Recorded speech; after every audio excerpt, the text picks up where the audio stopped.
Welcome, everyone, and happy World Sexual Health Day. Yay. Say happy World Sexual Health Day to the people around you. This year's theme for World Sexual Health Day is positive relationships. And in this post-COVID era, as we're congregating more in the workplace and socially and in other kinds of relationships, it's a reminder of the profound impact of our relationships on our own personal health and well-being. So I think this theme for this year is particularly fitting. My name is Lori Broad. I'm the Executive Director of the Women's Health Research Institute. And to start us in a good way, I would like to acknowledge that the WHRI, and we are those of us in the room today are gathered, that we are uninvited guests on the unceded ancestral territories of the Musqueam, the Squamish, and the Tsleil-Waututh Nations. And as a provincial health research institute that's committed to improving the health outcomes of women, including those across the 2S LGBTQIA plus spectrum, we recognize our responsibility in the collective efforts towards establishing culturally safe healthcare systems and services that address health inequities in women, girls, Indigenous peoples, and Two-Spirit peoples and others. And so as we gather in the space today, I encourage you to reflect on the lands that you're coming from those of you who are Zooming in remotely, and think about your own personal commitment to reconciliation. So for the past several years, we at the WHRI, probably by virtue of the fact that I am a sex researcher and a sex therapist, we have had a tradition of celebrating World Sexual Health Day. And we do so by using this as an opportunity to spotlight, feature the amazing research that our trainees are doing in this space of sexual and reproductive health. And so when you think about the theme of this year, positive relationships, I want you to contemplate as you're listening to the talks today, what does that mean to you? What do you think about? Do you think about romantic relationships? Do you think about friendships? Do you think about your relationship and positionality in the world? Do you think about people in other places of the world who maybe are in harm's way or in conflict? And what is our role in nurturing those relationships in a positive way? The World Association for Sexual Health, or WAS, expands on this theme of positive relationships and what it means in their Declaration on Sexual Rights. And I really encourage you to take a look at that document.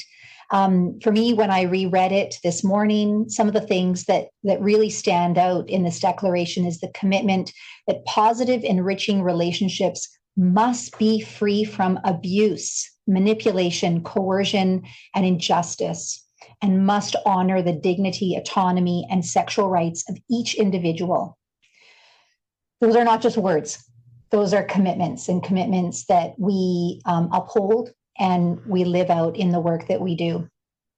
The Declaration also states that equality, non-discrimination, and sexual justice are foundational to all positive relationships, and that all individuals have the right to form, maintain, and dissolve relationships freely and with full and informed consent without fear of stigma or shame.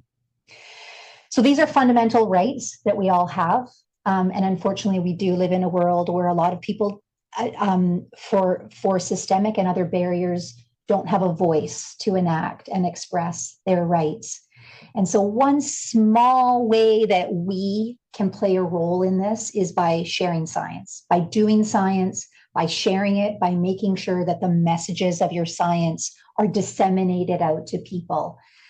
Because armed with good scientific information and knowledge, this is how we can enact change, one small data point at a time. So with that, I have the absolute honor of introducing the current president of the World Association for Sexual Health, Dr. Elna Rudolph, who's coming to us from South Africa. And I'm sure it's been a very full day for you, Elna, but we're so honored to have you here, and I'll turn the floor over to you. Thank you, Laurie. It is such such an honor for me to be here. And, you know, if you're a mom and you get home at the end of World Sexual Health Day, which is the most important day on our calendar, I still wash my girls' hair. They are 5 and 7 now, and order food for the next day. And, you know, so all of the other things in your life still goes on. But it is such a privilege for me to share the space with you today, because I just said to my husband, 5 years ago, I met you for the first time in a workshop at a WAS conference in Mexico. It must be 5 because I remember I left my baby. I was still breastfeeding and I had to leave my baby home to travel to Mexico. And at that time, I never thought I'll become the president of the organization. It was completely inconceivable to me. And, you know, then yes. I'm very fortunate to be in the position that I am here today and to be able to promote positive relationships. And the one that I want to talk about today is actually our professional positive relationships, because seeing the way that so many young women sit in that room in front of you, I remind myself of when I was that age. Hopefully I still look a little bit like that age, but when I was 23, 4, 5 years old, I wanted to do a degree in sexual health because the plight of women has always been my passion. And you know, Laurie and your colleagues, on the whole continent of Africa, the continent that has the greatest sexual health need globally, there's not one institution where I could study sexual health on the entire continent. So I had to go to Australia, and the cost for my family to send me there was what I, as a doctor at the time, was earning for 5 years, 5 years salary to pay to obtain a degree. And what's even more shocking is that now it's almost 20 years later, and I think that we are certainly less than 10 doctors on our continent with a professional qualification in sexual health. And if you try and publish research from our continent, there's beautiful research being done, but most of it is by institutions like yours that cooperate with African NGOs mostly to produce the research. And then often African researchers do not get published because of the low quality, because there aren't mentors, because someone like me ends up in private practice. There's no job in sexual health in Africa, literally no job on the whole continent that has the greatest need. So the reason why I'm sharing this is to tell you, number one, you're lucky. And the positive relationships that you form there by being in a room full of researchers in sexual health or in women's health is so valuable. And just like I couldn't even imagine being the president of WAS 5 years ago, and I mean, I was too shy to introduce myself to you at that workshop. Now here I get invited to speak at your event. And I just want to encourage everyone sitting in that room that where will you be in 5 years? What would your work have done? What would those data points have accomplished? It might be completely changing the trajectory of women and children in the world, the work that you are doing. So please do not disregard. Sometimes I know how close I came to not finishing my degree in Australia, you know, spending that last bit of money to actually finish it and thinking, oh, I can do my work. I can still be a doctor. It's not that important to finish it. I know you get discouraged at some point, or it doesn't look like the data is coming together. I want to encourage all of you to please keep on doing what you're doing. We are sitting here in Africa where we have such a lack of institutions like yours, and we are devouring the information that you are producing. And that was now from a personal perspective. But at the World Association for Sexual Health, we are so committed to sharing scientific, evidence-based, rights-informed, and also experience-informed knowledge about sexual health. So thank you for doing the work and producing it. And I look forward to putting in my earpods and getting into bed, but listening to your presentations now. Thank you for the invitation. Wonderful. Oh. Thank you, Ella. I heard a call to action that in 5 years, we're going to invite you back so that you can see all the incredible things that these trainees and those logging in remotely have done. And I firmly agree. I think that their work is going to change the world for the better. Speaking of positive relationships, the WHRI also has a long-standing relationships, quite an intimate relationship with Options for Sexual Health, which exists to put clients and patients first, ensuring that they have access to the information and care that they need in the domain of sexual and reproductive health.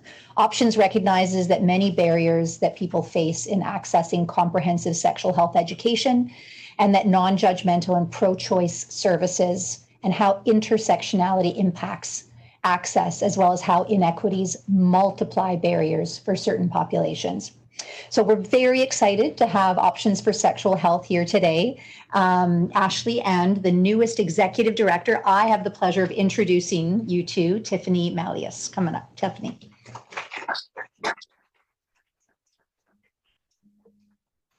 Thank you. So firstly, thanks so much, everybody, for being here today. The fact that you're in this room shows your investment in the really fantastic sexual and reproductive health work that is happening and also really needs to happen. We know that women's health research it's decades and decades behind the research that has been done on male and men in all sorts of different areas of health research. And so I just want to thank everybody, firstly, for being here today. Options for Sexual Health is the largest provider of sexual health services in BC. Our mission is to champion and celebrate the sexual health of all people in BC by supporting, providing, and promoting inclusive and accessible healthcare and education. And thanks for that wonderful introduction, Laurie. I don't know where you got that, but I think I need a copy of that because it really does speak to exactly what we're here for. There are other places, at least in the Lower Mainland, where sexual and reproductive healthcare is provided, but the way that we offer that care is what sets Options apart. We operate in a number of remote and rural communities where there are no other options. And yes, that's a great pun. There are no other options. And we're very proud to be there and proud to be able to provide those services to folks. We're 60 years old. Options started as a family planning association of BC and opened our first clinic in 1968. We are proud members of the International Planned Parenthood family, and sexual and reproductive health care, education, and advocacy is the foundation of what we do. And we do that through 36 clinics in 30 plus communities in BC, and those are the ones that we oversee directly or affiliates with us. We also partner with Northern Health Authority up in the north of BC and support their nurses and clinical staff in delivering the same level of care that we offer in our directly managed clinics. We have a physician-led BC-wide telehealth 2 to 3 nights per week. We have education programs. There's a whole range of education offerings that we have, and a lot of them are bespoke. So if there's anybody who's interested in exploring that, we're very happy to chat with you afterwards. And then we also have our Sex Sense information and referral line. So has anybody here been on a bus in the last year? Yes. Have you seen our Sex Sense cards? Yep. Fabulous. So Sex Sense is a really wonderful line. It's made up of abortion counselors, sexual health educators, and registered nurses. And they are all amazing at being able to offer sexual health information, referral to other providers. Our tagline is, everybody has questions about sex. Ask us. We want you to ask us. So I encourage everybody in this room to make a call to Sex Sense and ask that burning question about sexual health that you want the answer to. I'm not going to take up very much more of your time. I'm really excited to be here today because the research and the work that you're doing is what supports our level and quality of care to folks all across the province and in all of these different services. So please keep doing what you're doing. It is important and it does matter. And you are affecting patient outcomes through service providers like Options. If you want to follow us, Ashley would love for you to follow us on social media. And please feel free. Ashley's been with the organization really long time. Very long. So if you do have any questions, or you want to pick up some swag over from the table there, please chat with Ashley or myself. Follow us on social media, although I have been told that we don't really use X, so please go to TikTok instead, and we will update this for our next presentation. And I believe, Laurie, that we will be doing a very undemocratic election of the presentation that Options likes the most, and you'll get some special swag from us at the end. Yes. Thanks, Tiffany. Thank you. Thank you so much. Thanks for being here. And there is a lovely container of condoms, and whatever's left, I will take to my 2 college children to hand out to all of their friends, because it is Frosh Week. So on that note, let's talk about sexual health. I do want to turn it over to our 3 incredible organizers for this event, 3 trainees. I would really love to thank Marta, Jennifer, and Nafis. You've put so much effort into today, so much care into organizing the presentations. They'll be moderating the event, and they're also future rock stars in sexual and reproductive health. So just a huge thank you to the 3 of you for putting today together. Okay, with that, over to you. Hey, thank you, Laurie. So I'll be introducing our first presenters. We will be introducing people by name, but to learn more about each of our presenters, please feel free to head over to Eventbrite, where everyone's bios are located. So our first presenter is Saloni Koshti.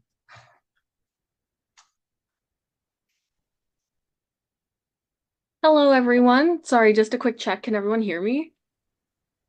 Yes. Okay, thank you. So thank you for the introduction. My name is Saloni Koshti, and I am a recent MPH graduate from UBC.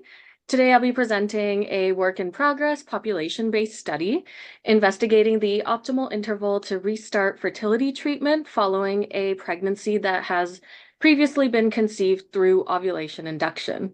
Next slide, please. Next slide. Oh, thank you. So to begin, the interpregnancy interval is defined as the time between the delivery of a prior or index pregnancy, which results in a live birth, and the conception of a subsequent pregnancy. Currently, public health and clinical guidelines recommend interpregnancy intervals of 18 to 24 months. This is because short intervals that are defined as less than 12 months between the index live birth and subsequent conception are associated with an increased risk of subsequent preterm birth and small for gestational age pregnancies. However, these blanket recommendations might not apply to specific patient groups, such as those utilizing fertility treatment. Next slide. So ovulation induction is a first-line fertility treatment using drugs such as clomiphene citrate or letrozole, which promote ovulation in individuals that might be struggling to conceive due to infertility. At least 2/3 of patients that receive fertility treatment have utilized OI, while second-line treatments such as IVF are used by around 11% of these patients. For these individuals who have conceived using OI, there's a number of factors which can contribute towards when they can reinitiate ovulation induction for a subsequent pregnancy. For example, they might need to balance the risk of having closely spaced pregnancies with the increasing risk of age-related infertility, which can lead to not being able to conceive again, or an undesirably long interval from treatment to reinitiation for the subsequent pregnancy. Next slide, please. So therefore, the objective of our study is to develop a delivery to OI reinitiation interval, which is associated with the lowest risk of adverse pregnancy outcomes for those who have conceived a prior or index pregnancy using ovulation induction. Next. So to do this, we will identify our study population as everyone who has given a live birth in BC through ovulation induction from 2004 to 2015. And we will do this by linking various population-based data sets, including the BC Perinatal Data Registry, physician billing, and patient prescription data. We will measure the association between the delivery to OI reinitiation intervals and our outcomes of interest, which are miscarriage, live birth, spontaneous preterm birth, adverse fetal infant composite, and small for gestational age. We will also measure the incidence of these outcomes according to the delivery to OI reinitiation interval, and we will use regression methods to estimate risk ratios for these outcomes for short delivery to OI reinitiation intervals compared to our reference category of 18 to 24 months, which is the clinical and public health recommendations. We will also use this data to estimate the absolute risk of each outcome at 3-month intervals. Next slide, please. In all, this work will fill an important gap for healthcare providers and provide evidence-based recommendations for those desiring to reinitiate ovulation induction for a subsequent pregnancy by determining a delivery to OI interval that's associated with the lowest risk of adverse pregnancy outcomes. For the parent and infant, this work supports evidence-based recommendations, which will aim to improve pregnancy and perinatal outcomes. Next slide, please. That is all for me today. I would also just like to thank Dr. Laura Schumers and the entire IPI and OI project team for their support and insights with this project.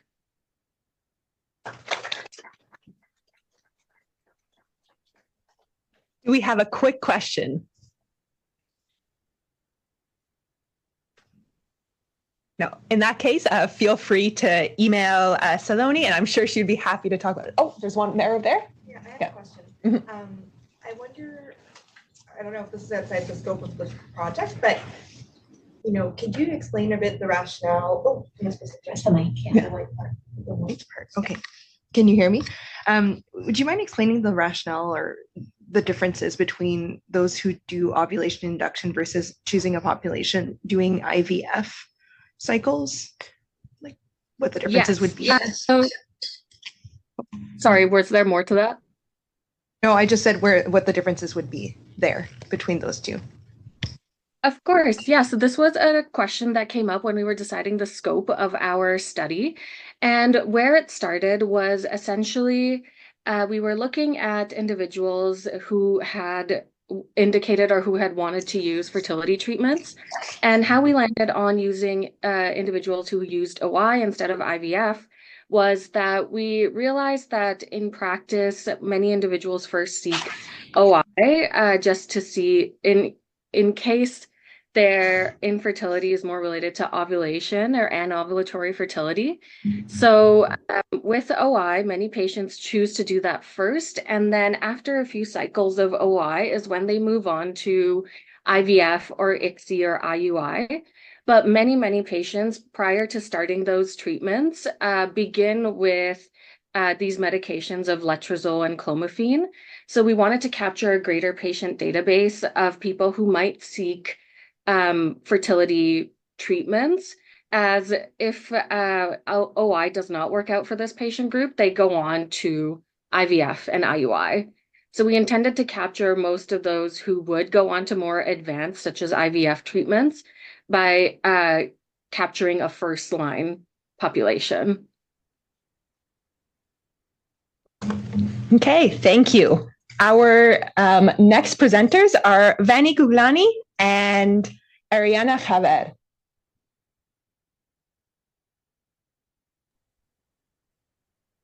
Hi, everyone. I just want to make sure you can hear me. Yes. Okay, perfect. So my name is Ariana, and I'm a 4th-year student in the Faculty of Pharmacy at UBC, and I'm also presenting with Bonnie, who's a 3rd-year PharmD student. And today we're going to be presenting on a systematic review that we're currently working on. Sorry, next slide. Thank you. Thank you. So in terms of background, early pregnancy loss, or EPL, 20 gestational weeks, is a common adverse outcome in pregnancy. Current evidence estimates EPL incidence as a range from 10 to 30%, but these estimates were derived from clinical studies before 1990 with small sample sizes and predominantly white and college-educated populations. Furthermore, post-1990 pregnant individuals tend to be relatively older and have more comorbidities. Therefore, the aim of our systematic review is to establish EPL incidence and range in a contemporary pregnant population from studies with robust internal and external validity. We also aim to conduct a stratified meta-analysis where feasible. Next slide, please. Okay, so some of the inclusion criteria for our studies that we included into this review were that they have to be controlled clinical trials or observational studies set in high-income countries and include pregnancies that occurred in 1990 or later. And currently in progress, we're still working on the methods and the results, but so far we have used Medline and Bayes and Sinal databases to screen relevant studies based on our search criteria. And our team members conducted all screening and validity assessments for abstracts and full text, and all the conflicts that arise were resolved by discussion. Studies with internal and external validity with good ratings were set to be included in our meta-analysis. And then from the databases, approximately 20,000 studies were identified. Of these, 18 met our inclusion criteria and 10 were selected for a meta-analysis. Next slide, please. So the studies in our meta-analysis include EPL data spanning from 1996 to 2021. The types of data collected were 80% administrative data, which is acquired mostly via health records and registries, and also some from insurance claims databases, whereas 20% of the data came from widely distributed and often nationwide surveys. A majority of the data we sourced was from Europe and North America, with a small number from Australia and Asia. Next slide, please. Okay, so this figure shows a forest plot of pooled EPL incidence across the studies that were included. The overall incidence of EPL recognized that pregnancies is approximately 15%, with a 95% confidence interval around 9 to 21%. This statistic is smaller than the estimates derived from highly selected populations, which could be due to differences in age and intention to conceive. Furthermore, the range we found was quite large, despite the included studies having a large sample size. This could be because methods of EPL measurements are highly variable, and this means that more work needs to be done in refining the data and collection in this area. Next slide, please.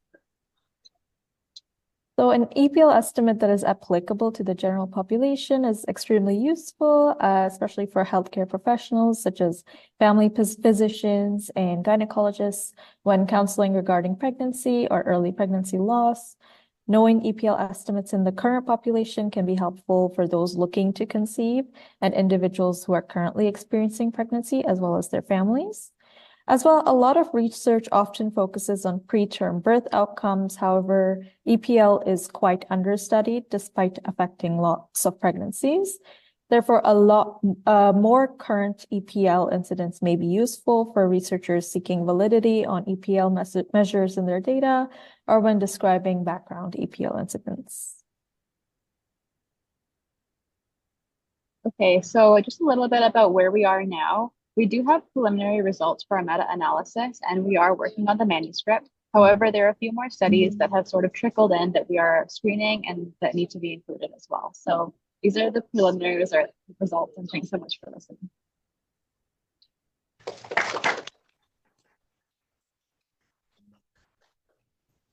Okay, time for a very quick question.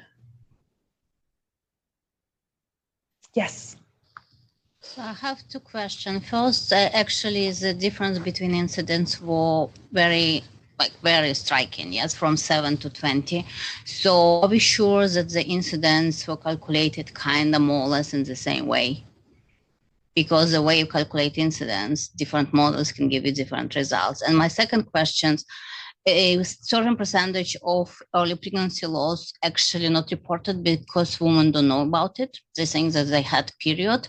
So is it possible to adjust somehow?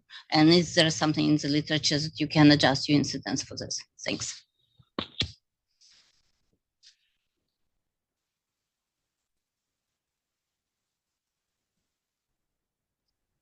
Yeah, so those are both very good questions that have come up in our discussions as well. Especially like the pregnancies or pregnancy losses that do go undetected. And yeah, in terms of correcting for this number, it's something that we have discussed as a larger group. And since these results are preliminary, I do feel that we're going to be going back and trying to adjust for that or finding some ways to do that. Thank you. So our next presenter will be Catalina Ionescu. Hello, just making sure that folks can hear me. Yes, all good. Okay, so good afternoon, everyone. My name is Catalina Ionescu, and I am a second-year MPH student at UBC. And today I will be presenting a population-based cohort study looking at the interpregnancy interval and adverse pregnancy outcomes following a spontaneous preterm birth. This project is underway, and this presentation is going over our plan. So, thank you. Before we jump into it, let's first establish some background information. So the interpregnancy interval, or IPI, refers to the time from live birth delivery to conception of the next pregnancy. Research indicates that short IPIs are linked to higher risk of adverse pregnancy outcomes. And as IPIs can be adjusted through effective postpartum contraception and family planning services, studying them offers a crucial path to mitigating the risks of adverse outcomes. While current guidelines recommend IPIs of more than 18 to 24 months, it remains unclear whether these guidelines should apply to high-risk populations, such as those who experience adverse outcomes during their index live births. And this uncertainty underscores the need for further research in this area. Next slide, please. Additionally, spontaneous preterm births, or SPTB, are defined as births occurring spontaneously before 37 weeks of completed gestation and can result from one of more of spontaneous preterm labor, preterm premature rupture of membranes, or cervical insufficiency. Pregnancies following a prior SPTB have increased risks of adverse pregnancy outcomes in subsequent pregnancies, including outcomes such as small for gestational age and stillbirths. And SPTB has a recurrence risk of 30%. Given these elevated risks and uncertainty about whether IPI can modify risks in subsequent pregnancies for this high-risk group, this study is aiming to, next slide please, answer two questions. The first being, what is the IPI range associated with the lowest risk of adverse outcomes among those with SPTB? And two, do IPI adverse outcome association in this population differ by characteristics of the prior SPTB? Next slide, please.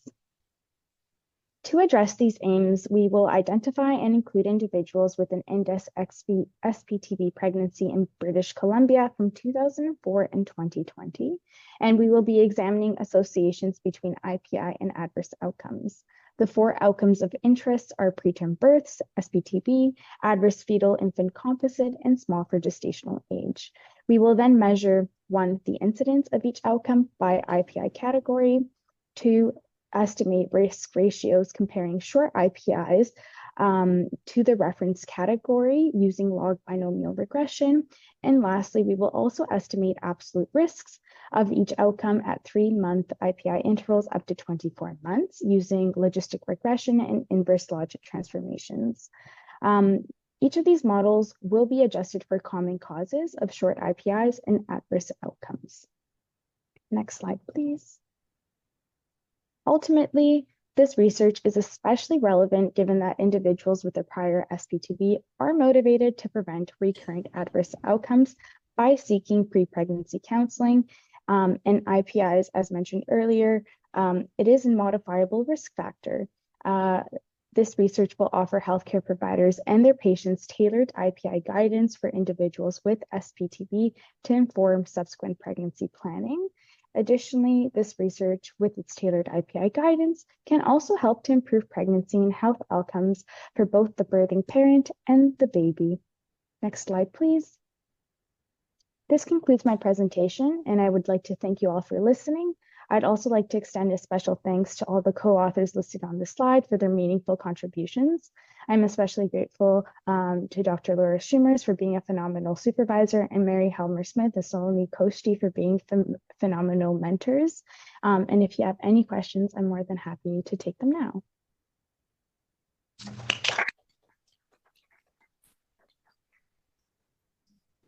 Hi there, I have another question. Will you be, so when people have spontaneous preterm birth, depending on the cause, there's a good chance, not everyone gets that care, but there's a good chance on the subsequent pregnancy, there will be a different intervention, either a prophylactic cerclage in the first trimester if they had cervical insufficiency, or aspirin if they had PPROM, initiated in their other pregnancy to reduce their risk. So will you be adjusting for those treatments that might be initiated in the other pregnancy and change the risk factors for those adverse outcomes in the second pregnancy? Yeah, that's a really good question. Since this is all in the, pardon me, the planning phase, in terms of what we are adjusting, where this is actually still things we are looking at and researching to make sure that we are adjusting for all possible common causes and associations, and for example, like the cerclage. So this is something that is definitely going to be brought up in our discussions, and something we'll definitely be looking at. Yeah. Okay, thank you so much.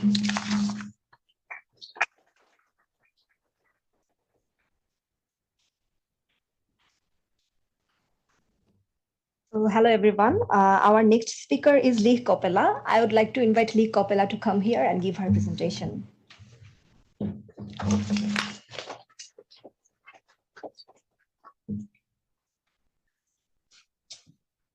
Great. Thanks so much for having me, everyone. My name is Leah. I'm a PhD student at SFU in geography.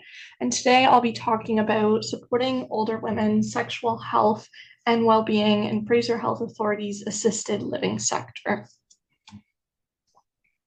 So the Fraser Health Authority is one of BC's 5 regional health authorities. It's actually the largest one that manages about 12,000 long-term care beds.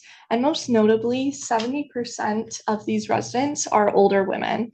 So a couple of years ago, there was a few discussions within Fraser Health that showed there was a lack of focus on resident sexual health wants and their needs. So specifically, there was a gap related to missed opportunities for preventing sexually transmitted and bloodborne infections.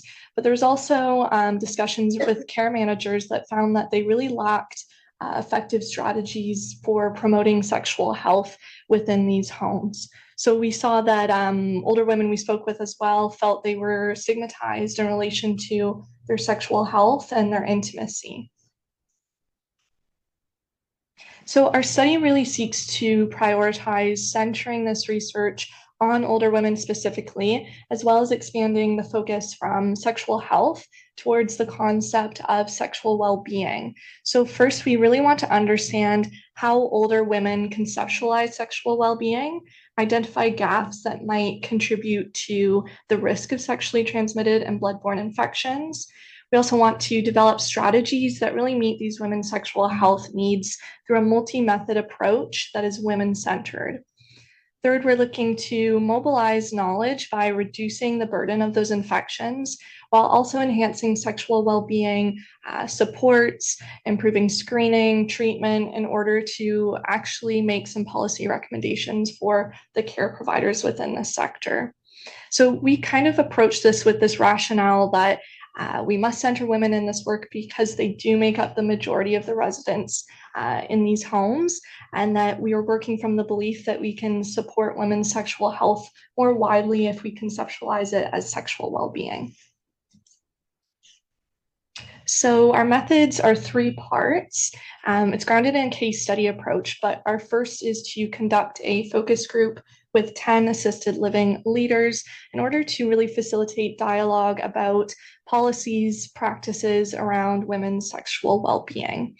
Second, we're looking to conduct 10 walking interviews with care staff in order to identify barriers and facilitators to well-being. So walking interviews are a relatively new concept. It's a method where we really seek to explore how a person or a research participant might interact with space as they're speaking to us during that interview. So it allows them to kind of lead us around the care home as they see fit and kind of play off what they're seeing and where they're going within that.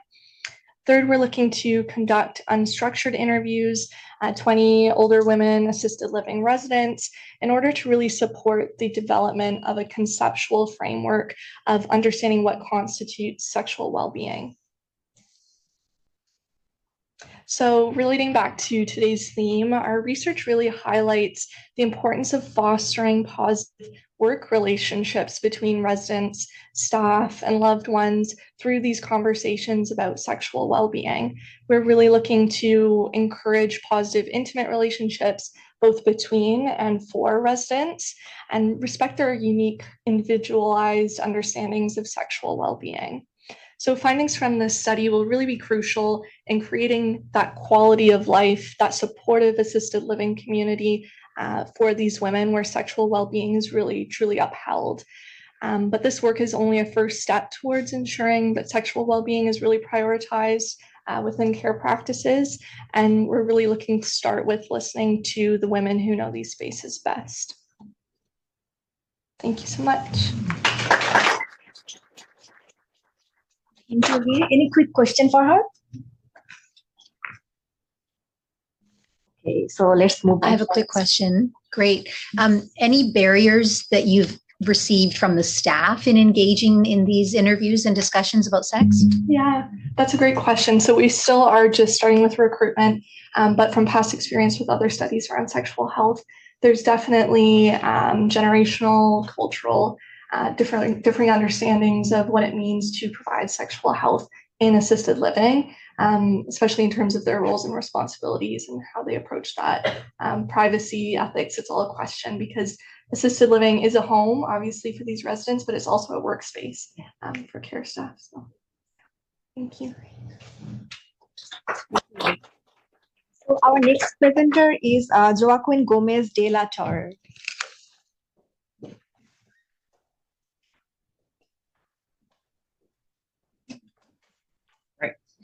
Dear esteemed guests, thank you so much for the introduction. My name is Joaquin, and I'm a recent graduate from the University of British Columbia with a BA in psychology.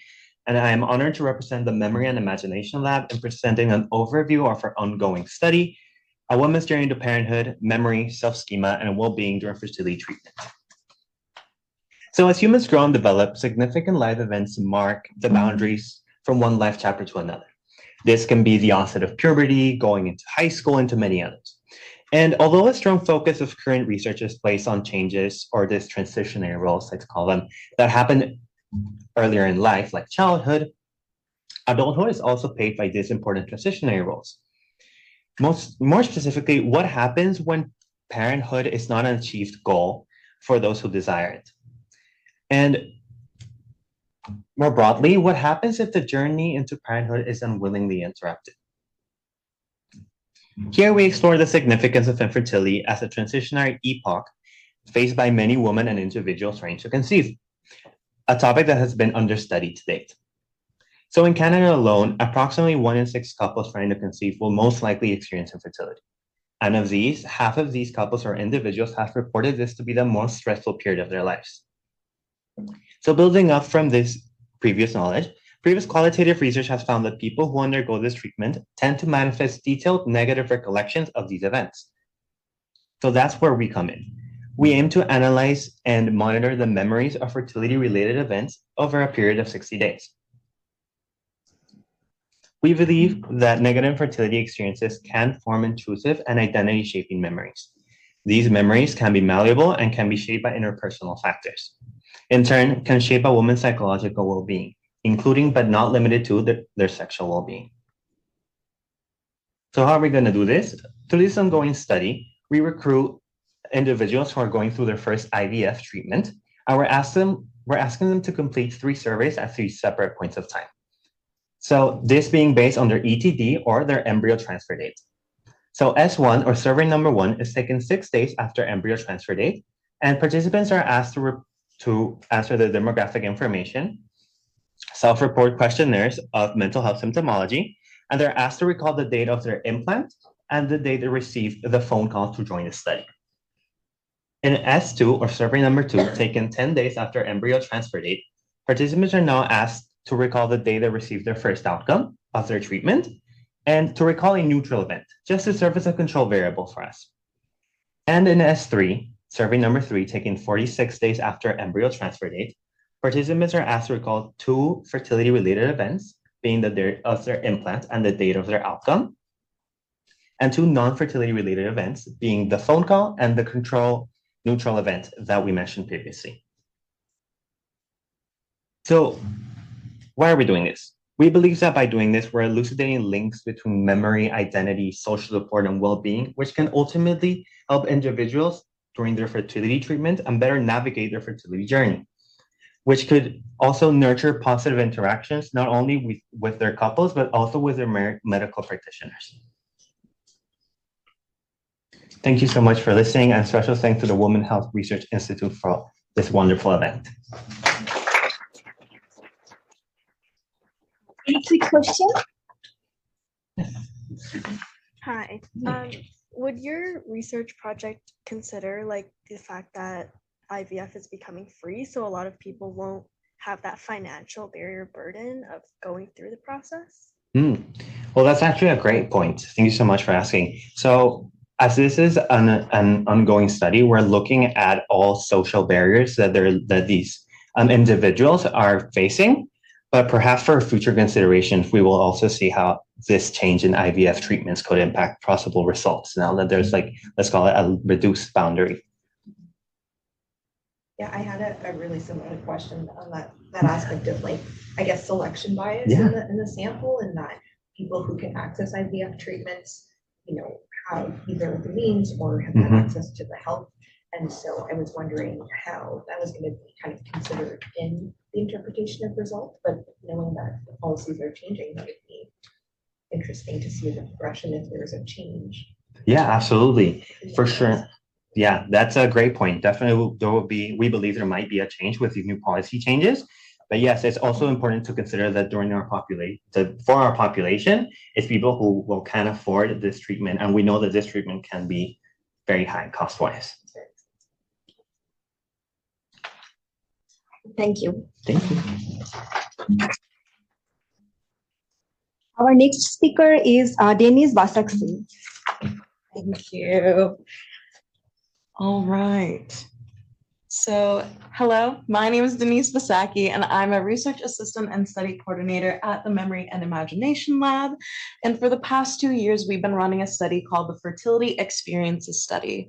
And today with you, I would like to dive into some of our preliminary findings specifically pertaining to exploring the mental health experiences of individuals navigating infertility.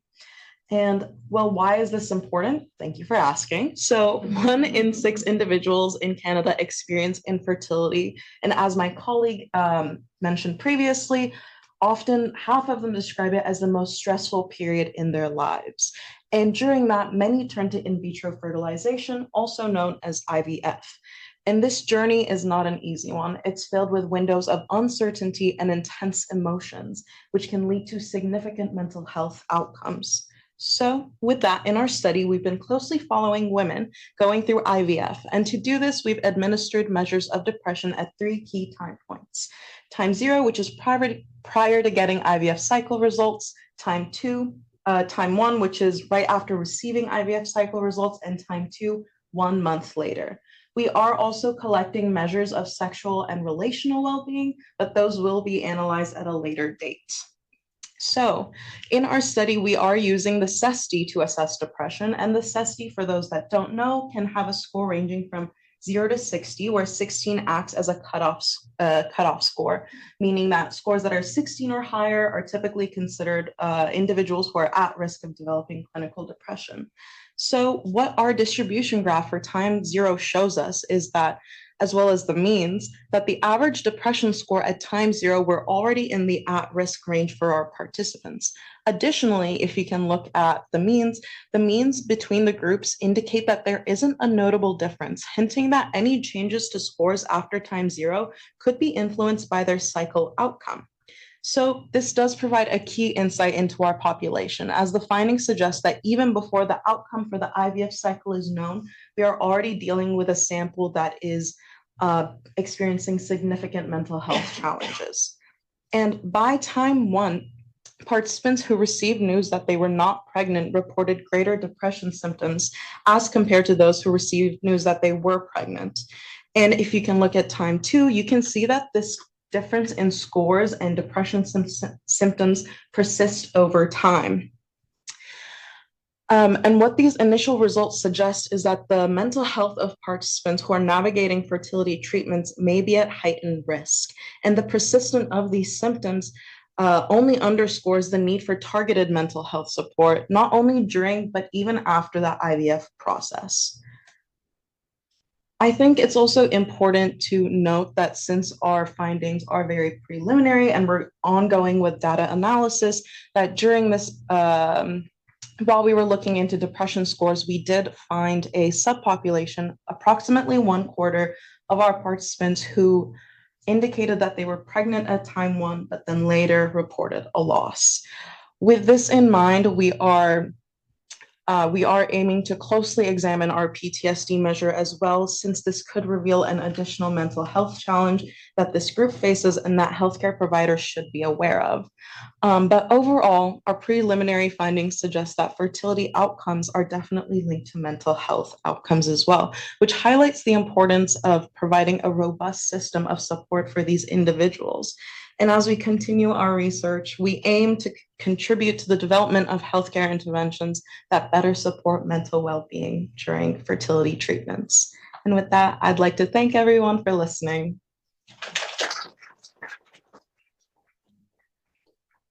Any question for Denise? Yes. So in both projects, I guess I kind of wonder, did you guys have the consideration of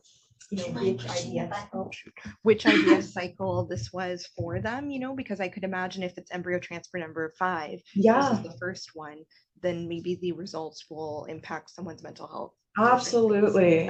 Was that tracked in your study? study? That is such a good question, and thank you for asking. That's something that we really considered at first. Our first initial goal was to reach women who were going through their first cycle, so we could control even more for these experiences, because as you mentioned, if it's your 5th cycle, your depression scores might be different, including we're also looking at anxiety. Your anxiety might be elevated.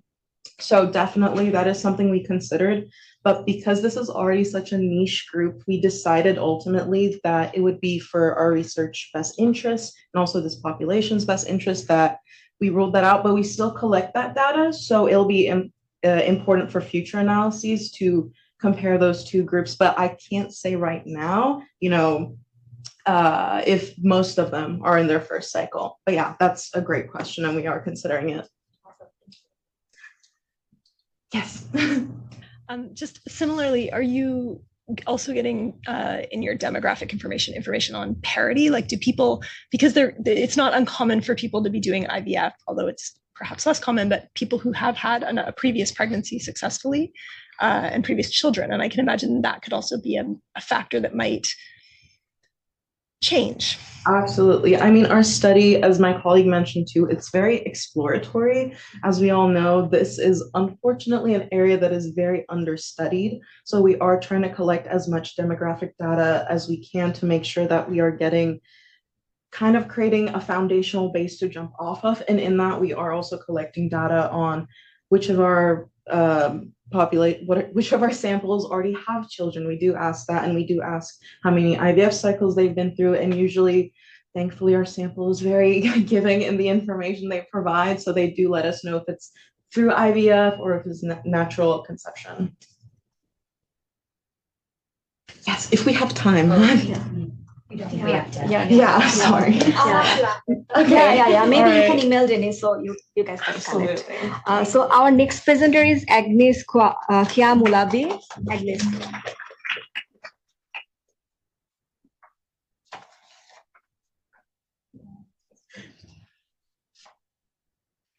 All right. Hi, everyone. Thank you so much, Women's Health Research Institute, for giving us this opportunity to present before you all. My name is Agnes from the School of Population and Public Health.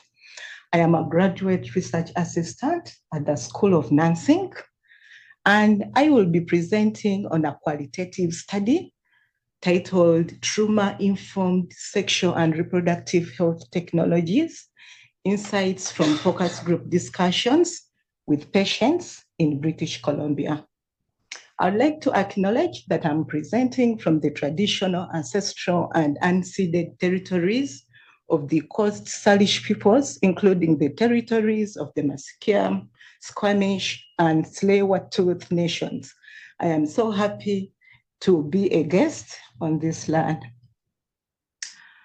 So our study is looking at digital health technologies, and the adoption of digital health technologies for sexual and reproductive health has been accelerated by the recent pandemic. So as a result, increased reliance on these platforms has led to technology-mediated trauma, such as cyberbullying. So therefore, our study aimed at generating people-centered strategies to prevent technology-mediated trauma. And how did we go about our study? The study applied focus group discussions, and we recruited 23 participants from a Reach BC platform. And these FGDs were 5 in number and conducted via Zoom. And we are presenting some key findings because, of course, we are doing analysis. So the key findings include that for effective trauma-informed care to happen, digital health technologies should be accessible across all devices and provide information in various formats, including audios, to accommodate diverse user needs and minimize frustration. Our findings also indicate that digital health technologies should prioritize user-centric design by incorporating clear warnings, empathetic language, and intuitive navigation. So this could help users engage with the platform comfortably, find information easily, and feel supported, especially when dealing with sensitive topics. Finally, participants also noted that using inclusive and sensitive language within digital health platforms is essential to prevent triggering or distressing users who have experienced trauma.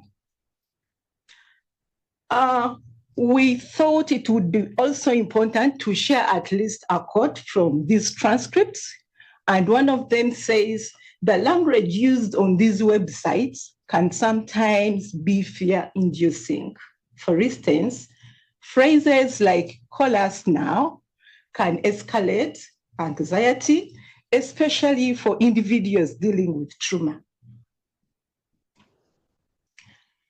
And what are we saying in conclusion? That the findings underscore the importance of integrating trauma-informed principles into digital health technologies, particularly for enhancing SRH services.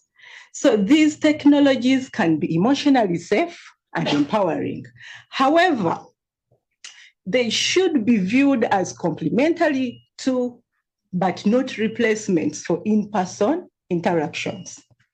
Therefore, community service organizations should adapt digital health technologies to align with trauma-informed principles, ensuring they are emotionally safe and user-centric. So future research and development of digital environments should prioritize user perspectives to create more inclusive and supportive SRH technologies. I extend my sincere gratitude to the study team, including study participants, for their invaluable contribution. I acknowledge funding from the Social Sciences and Humanities Research Council of Canada. Thank you so much for your attention.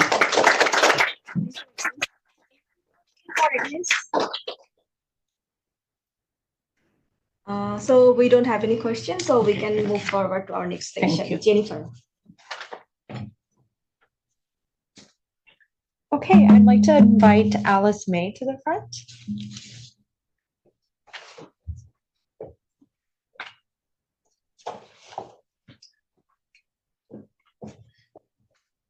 Hi everyone, thank you for the introduction. My name is Alice May, and this is my study on contraceptive use in British Columbia between 2001 and 2021. So contraception plays an important role in preventing unintended pregnancies and also allowing people to plan their families and futures effectively. The Canadian contraception consensus showed us that last year, the most commonly used methods of contraception in Canada are the male condom at 54% and oral contraceptives at 44%. Another form of contraception, the levonorgestrel intrauterine device, also known as the LNG IUD, is gaining popularity and is now recommended by professionals as a first-line contraceptive because of its slow maintenance and long-term effectiveness. So in addition to contraceptive effects, the use of these methods also significantly impact the long-term health of users, including their risk or non-risk for various types of cancers that are listed above.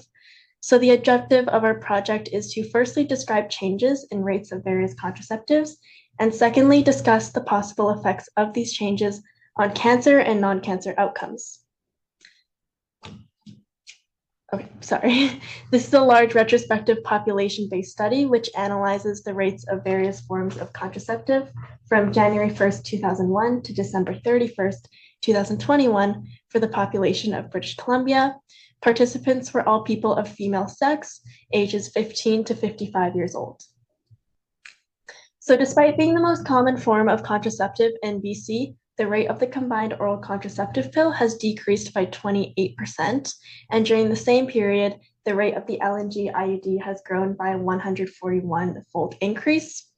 The rate of tubal sterilization, which we defined as both tubal ligation and bilateral self-injectomy, also decreased by 35%. So the median age of the LNG IUD users from 2001 to 2021 has decreased from 34.6 years old to 31.6 years old, and tubal sterilization and oral contraceptive user median ages have remained relatively stable. So the effect of the oral contraceptive use on ovarian cancer risk has been really widely studied over the past few years, and it consistently shows a 40% decrease for those who have ever used this method. And on the other hand, there's really equivocal evidence regarding the effect of the LNG IUD use, because some studies will adjust for prior contraceptive use and some will not. Both oral contraceptives and LNG IUDs have been shown to reduce the risk of endometrial cancer by approximately half. And even though it is very sparse literature on colorectal, there seems to be a slightly protective effect for oral contraceptive users. Although there is a 30% increase in the risk of breast cancer for oral contraceptive users, and it is unknown for LNG IUD users. Finally, for tubal sterilization, bilateral self-injectomy usually leads to a 40% decrease, while tubal ligation leads to a 20% decrease. Key takeaways are that there are really clinically significant changes occurring in oral contraceptive, LNG IUD use, and tubal sterilization rates. These changes have really significant impacts on ovarian, endometrial, colorectal, and breast cancer rates. And these rates should continue to be observed so we can work towards having personalized contraceptive use. I'd like to acknowledge Vancouver Coastal Health and UBC, as well as my supervisor, Dr. Jillian Hanley, and my coworker, Dr. Helena Abreu de Valle. Thank you. Do we have any questions?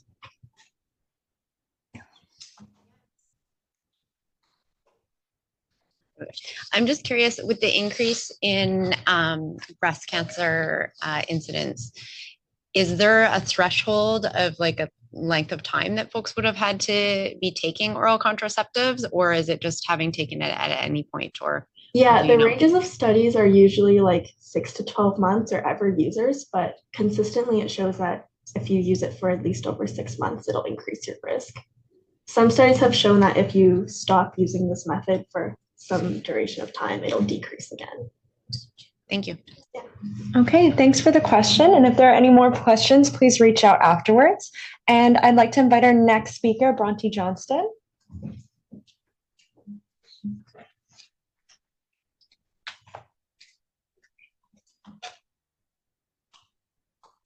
Okay, hi everyone. I'm Bronte. I'm a PhD student and a research assistant in the Schumer's lab. And today I'm going to be presenting this research project that this research group's been working on pertaining to adolescents' IUD satisfaction and continuation over time, which is under the supervision of Dr. Laura Schumer's. So intrauterine devices, or IUDs, are a highly effective form of contraception, and they come in a few different types that you can see on the screen there.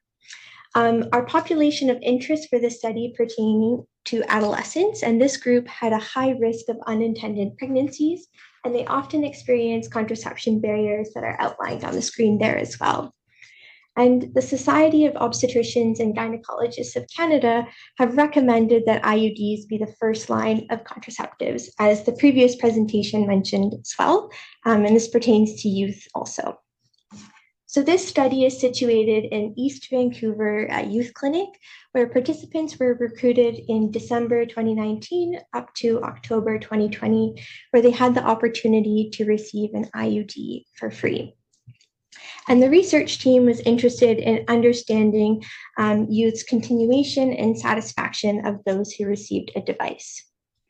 And to do this, a longitudinal survey was developed where initially participants were asked about their demographics. And through the follow-up surveys, they focused on IUD satisfaction and continuation from 2 to 6 weeks up to 6 months. And to interpret these surveys, a variety of different statistics that are we did as here, and I'm not going to go into them for time today. So what was found?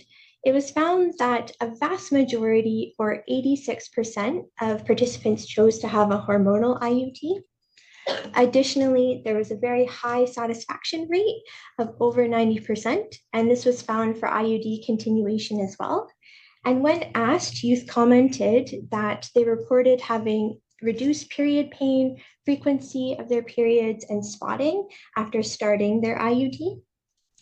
There were also some discontinuations of IUDs to be expected, and this was 7 IUDs were expulsed. And as you can see on the chart there, there were 4 that were a Kyleena device. And in speaking with the clinical members of the team, they commented that this was possibly because of the smaller size of a Kyleena device in comparison to other devices like a Mirena. And additionally, 71% of those who had an expulsion had another IUD reinserted. There were also 7 removals in the study, 3 of which were a copper device, which represented 15% of the total amount of copper devices implanted during the study. And reasons that youth provided to why they wanted to have their IUD removed included heavy periods, cramping, pelvic pain, and spotting. And so what does this mean in this short period of time? So we focused the study on adolescents at this one clinic and understanding their IUD experiences, continuation, and satisfaction, whereas the research team is now working towards the final analyses and knowledge sharing. And in thinking of what it means and taking away, I'm mindful that this is a longitudinal study at one clinic, but overall participants reported really high satisfaction and continuation rates, which helps speak to the suitability of the IUD for this population. And it was something that they were really interested in continuing to use, and therefore should be considered in how clinicians can help support reproductive health choices. Another interesting consideration is that in the study, youth were provided the opportunity to have an IUD for free, and it was something that they were interested in. And in thinking of the BC contraception subsidy, it'll be really interesting to see how continuation and satisfaction occurs now that more youth can get contraception for free. So thank you so much for listening, and to the study team for their support, and I welcome your questions.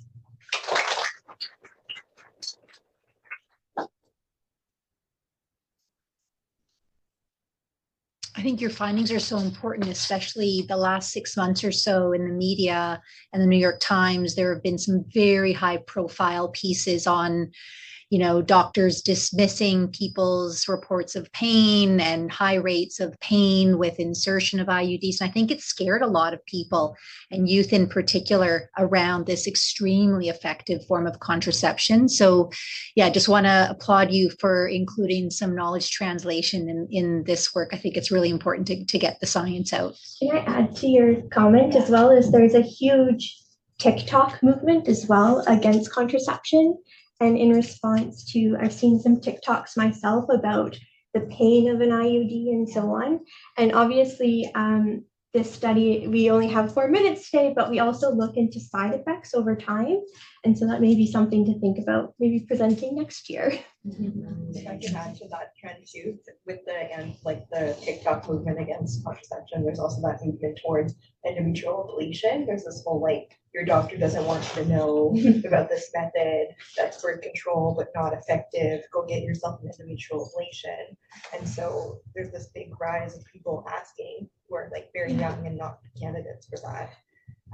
And so that might be something. Yeah, and I think one of the most important reflections that I've had in seeing these campaigns is that folks feel mistrust, they're unsure, they're anxious, and I think that is where more work needs to be done, and making sure that folks feel comfortable and, like we briefly chatted about, supported in their reproductive health decisions.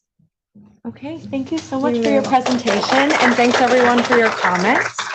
Our next speaker is Irene Wong, who will be presenting on Zoom. Thank you. Hello, everyone. Can everyone hear me? Okay, perfect. So my name is Irene, and I'm a 4th-year PharmD student working with Dr. Shummers and this amazing team on our project, focusing on contraception prescribing among British Columbian pharmacists, practice, attitudes, barriers, and facilitators after the first year following scope expansion. Next. Just some background. So access to effective contraception is inadequate across Canada, leading to suboptimal uptake among Canadians not intending to become pregnant. Pharmacists are one of the most accessible healthcare professionals, making them well-placed to improve appropriate access, utilization, and education for contraception. On June 1st, 2023, so last year, BC expanded the pharmacist scope of practice to include independent contraception prescribing. Evidence from other jurisdictions indicate that there is a range of barriers and facilitators for pharmacists' willingness to prescribe contraception, and that there's variable uptake in prescribing. But little is actually known regarding the attitudes and intentions of pharmacist contraception prescribing for BC specifically. The image on the right is a map of Canada, and the provinces colored in blue are the provinces that pharmacists can independently prescribe contraception. Next. So we released a province-wide cross-sectional survey with primarily quantitative questions with some open-ended responses. Our questions focused on contraception prescribing activities, attitudes, and intentions for future practice, as well as barriers and facilitators to contraception prescribing. On the left side, we just have a sample of our survey questions, which use Rogers' diffusion of innovation theory as a theoretical framework for assessing acceptability and feasibility for expanded scope implementation. Next. So these are preliminary results. The following results were pulled prior to the completion of the survey. So we have included 1,033 completed response in this data, making the response rate almost 20% of all community pharmacists in BC. If we take a look at the graph below, it just shows that the reported percentage of different contraception methods that BC pharmacists are currently offering to prescribe. We see that long-acting reversible contraceptions, such as our subdermal implant and IUDs, are only offered by 29% and 41% of BC pharmacists, whereas short-acting reversible contraceptions are more widely offered by pharmacists in BC, where emergency contraception is offered by 86% of pharmacists, and oral contraceptions are offered by 79% of pharmacists. Next. And from this data, we actually saw a difference in rationale between those not prescribing long-acting reversible contraception compared to short-acting reversible contraception. The most frequently reported reasons for not prescribing long-acting contraception was due to needing additional training and support, where the most common reason for not prescribing short-acting reversible contraception was due to the limited need or demand by the patient population itself. Next. When asked on a Likert scale to identify which barriers pharmacists deemed as most important, the top 4 barriers were mismatch between pharmacist compensation and pharmacist workload, increased liability concerns, lack of access to patient medical records, as well as needing additional education and training. Next. So now that we're able to gather all this information on BC pharmacists' attitudes toward contraception prescribing, we can now really work towards bridging the gaps and barriers, such as creating targeted training or to enhance pharmacist roles in improving contraception access, as well as hope to motivate future legislation decisions on pharmacist scope practice to harmonize scope across all provinces, therefore improving access all across Canada. Next. And thank you so much for listening. For this research, it was supported by UBC Health through a British Columbia Ministry of Health Research Seed Grant Award. And thank you so much for listening. Hey, thank you. Do we have any questions? Okay, we'll move on to our next speaker then. Thank you, Irene. Our next speakers are Catherine Shu and Carissa Chan. Hello, are you able to hear me okay? Yes.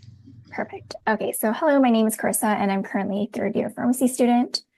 And my name is Catherine. I'm currently a first-year medical student. So our project is looking at the access to mifepristone through a survey of pharmacies in British Columbia. Our PIs are Dr. Laura Schimmers, who is a part of a collaboration for outcome research and evaluation within the Faculty of Pharmaceutical Sciences at UBC, and Dr. Michael Law, who is a part of the School of Population Health. Next. So a bit of background, access to abortion in Canada has historically been inadequate and inequitable, particularly with geographic disparities. In 2016, more than 96% of abortions were procedural and performed mostly in Canada's largest southernmost urban centers. And so rural and remote populations generally had no local access to abortion services, requiring travel to reach this essential and time-sensitive reproductive health service. And so in 2017, mifepristone came to Canadian markets as part of mifepristone misoprostol medication abortion regimen under the trade name Mifigai-Mizo, potentially expanding abortion services into more geographically remote areas. In BC, it is available through universal, no-cost coverage. And despite rapid uptake among prescribers, patients anecdotally report difficulty finding a pharmacy that stocks and dispenses mifepristone. To date, the number and geographic distribution of pharmacies dispensing Mifigai-Mizo in BC is unknown. So this study aims to fill this knowledge gap and also determine referral pattern among those that do not. Next. So through a cross-sectional mystery telephone survey, we called pharmacies posing as patients wanting to fill a prescription of mifepristone using a standardized script. As the design of the study is through the mystery caller approach, pharmacy staff members were not informed we were conducting this study. All licensed community pharmacies in British Columbia, based on the College of Pharmacists of British Columbia website, were eligible, and that was a total of 1,511 pharmacies that were called during the months of July to August of this year. We spoke to the first pharmacy staff member who picked up the phone and documented the responses into the call trip forms in real time. If a pharmacy was unavailable or we were put on hold for more than 5 minutes, we logged it as an attempt, and each pharmacy was allowed 5 call attempts. Next. So as for our results, currently we have completed data collection. Next. And out of the 1,511 eligible BC pharmacies, we have a response rate of 1,491 surveys completed, giving a response rate of 98.7%. Next. And so far, we have calculated that the proportion of responding BC pharmacies that stock or can acquire mifepristone and dispense it within 72 hours is 64.9%. And additionally, we will be reporting the accuracy of any pharmacy referrals. We will also use heat maps to visualize medication accessibility in BC across census subdivisions or CSDs and report differences in availability by CSD type, population size, and rurality. So the implications and expected impact of the study include continuing professional development for practicing pharmacists, improving timely medical abortion care, and identifying any geographical disparities through our heat mapping. Next. Thank you so much for listening to our presentation.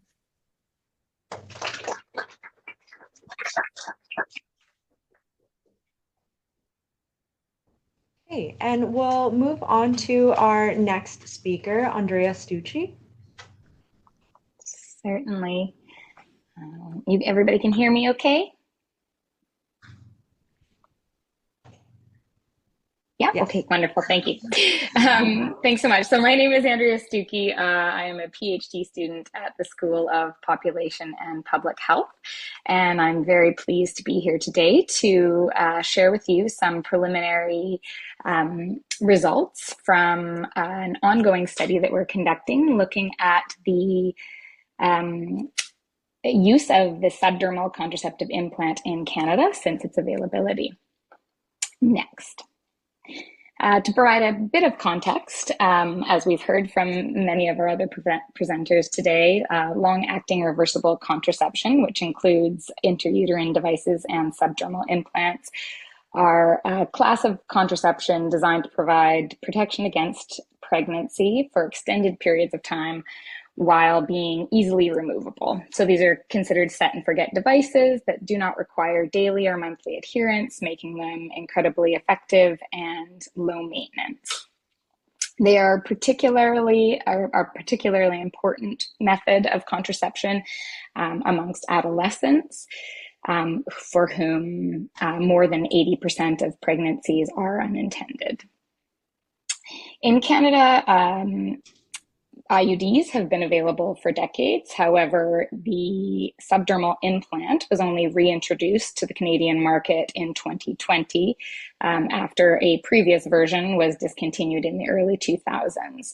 So we were really interested to see what uptake of this contraceptive method has been like since returning to the market, particularly amongst our adolescent populations, because as Bronte's presentation touched upon, qualitative evidence does suggest that this is a far more preferred method of contraception to IUDs amongst these younger populations.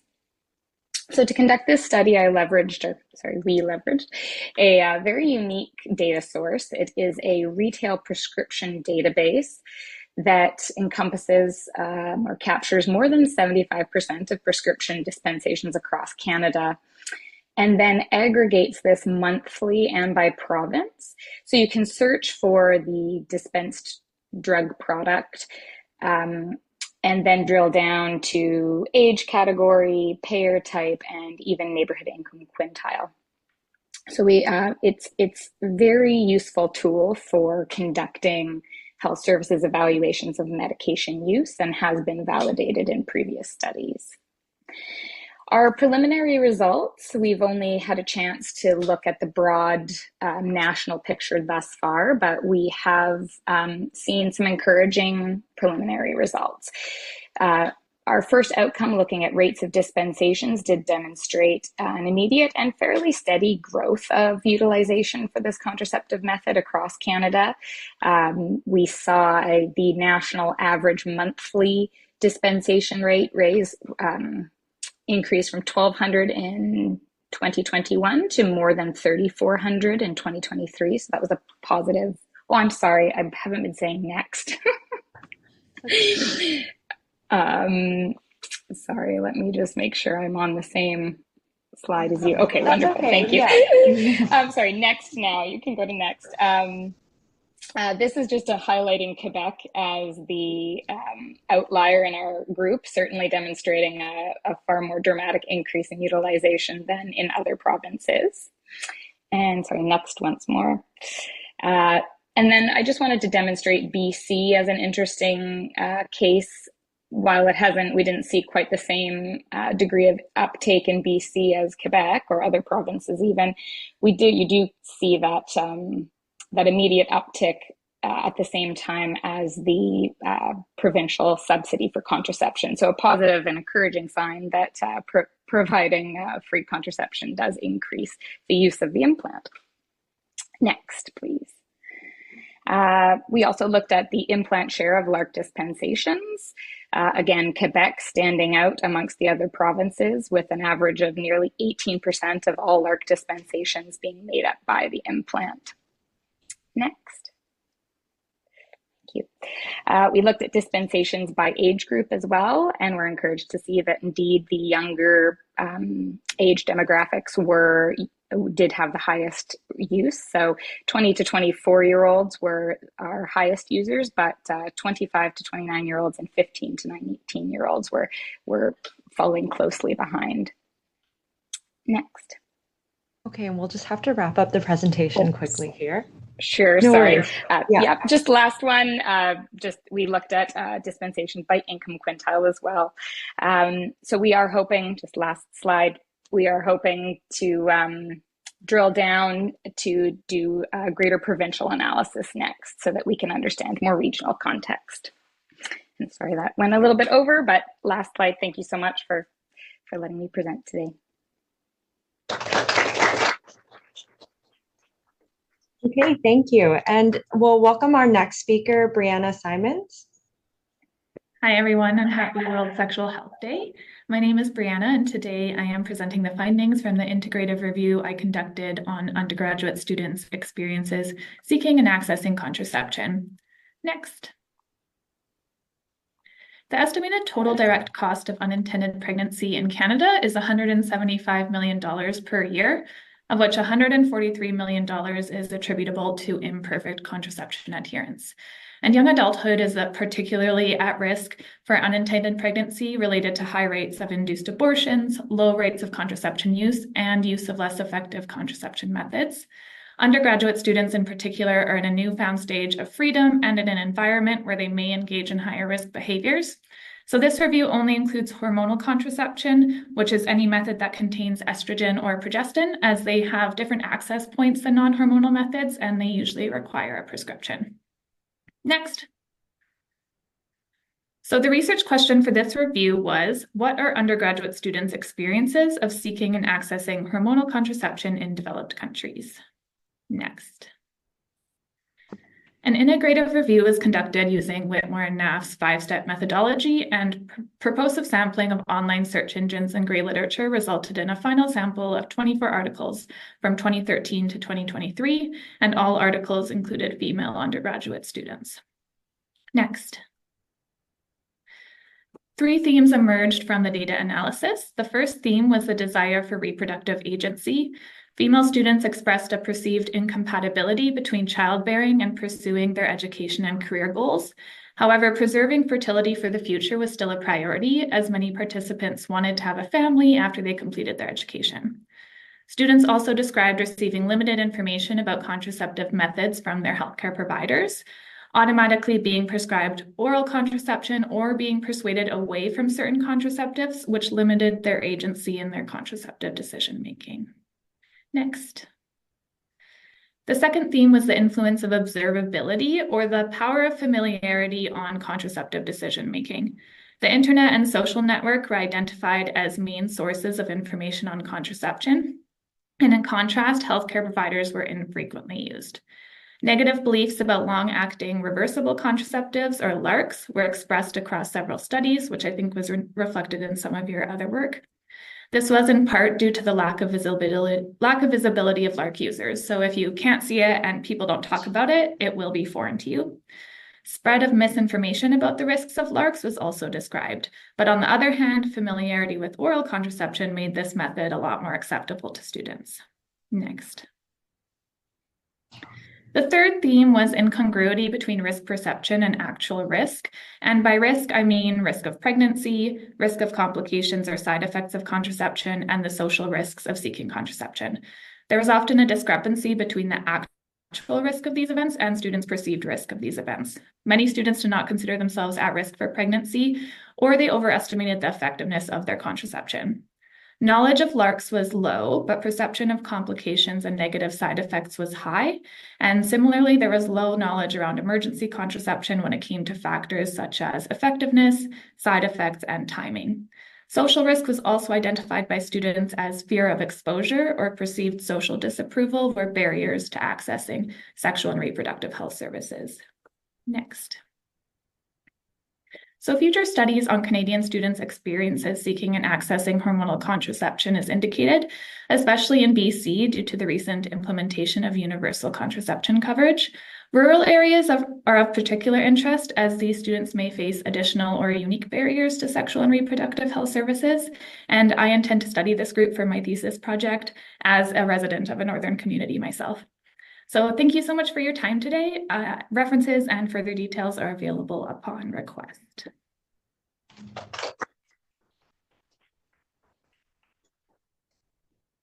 Okay, and lastly, we'll go to Carrie Marshall. Thank you, everyone, very much. Thanks for sticking around as well. I do just want to acknowledge that I'm joining today from Treaty 7 region.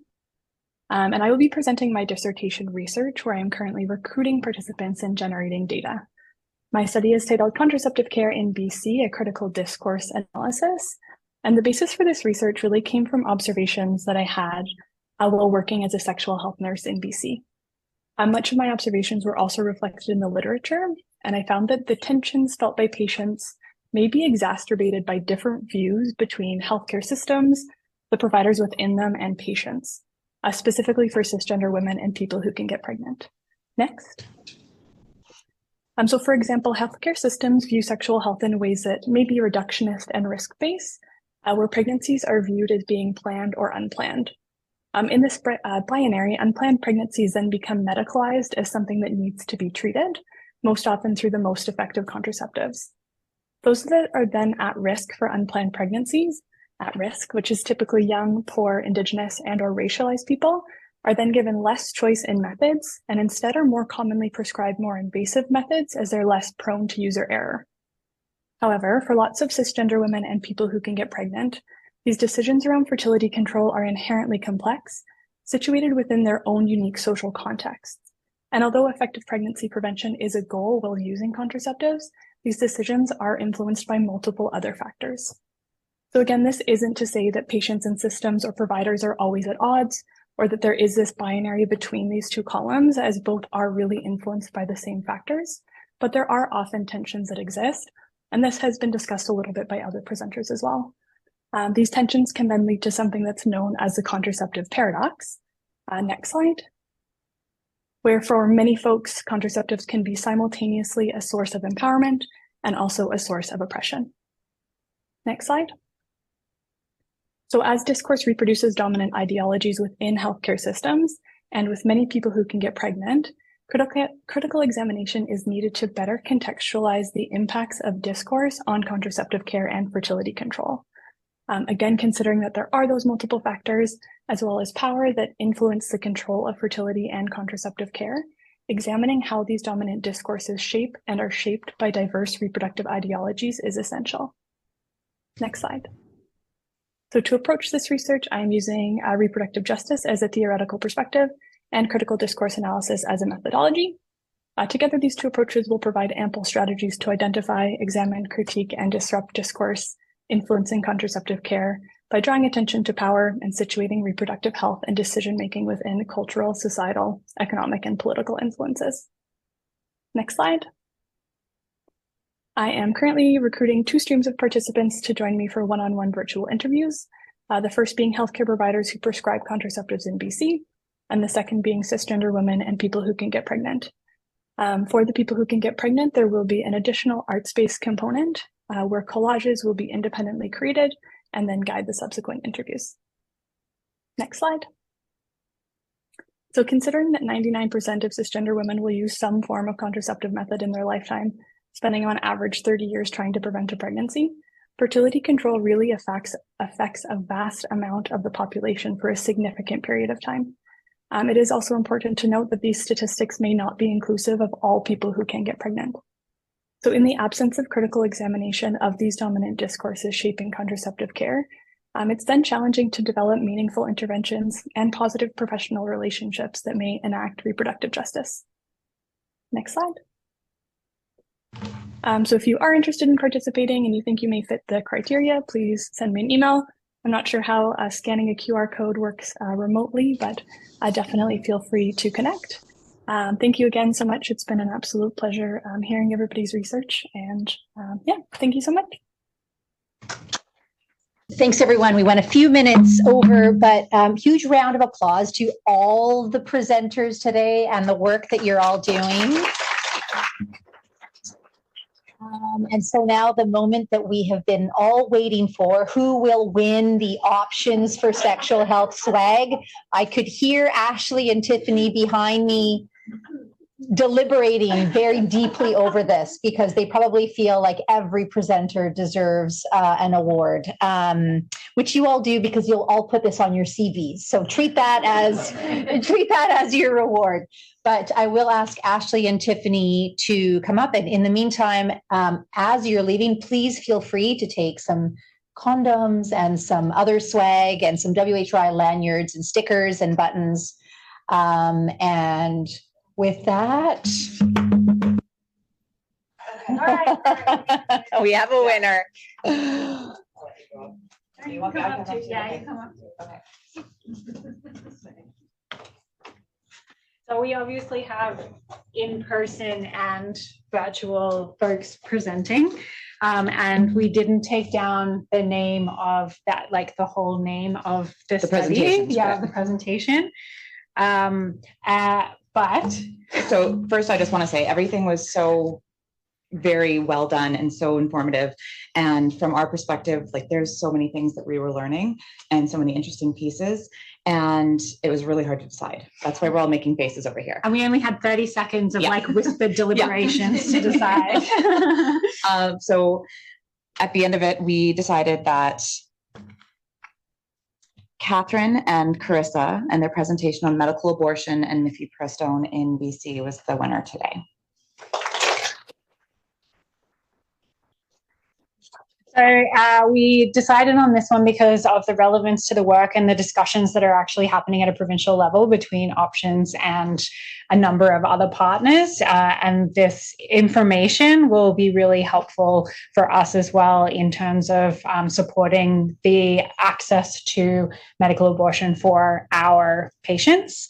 And I just want to reiterate, like, there were so many things I was taking away. I was very sad that the slides were going so fast. I was sitting there trying to take photos of some of the slides, so I hope they'll be available. Will they be available? Fantastic. And yeah, we may be reaching out to some of you as well.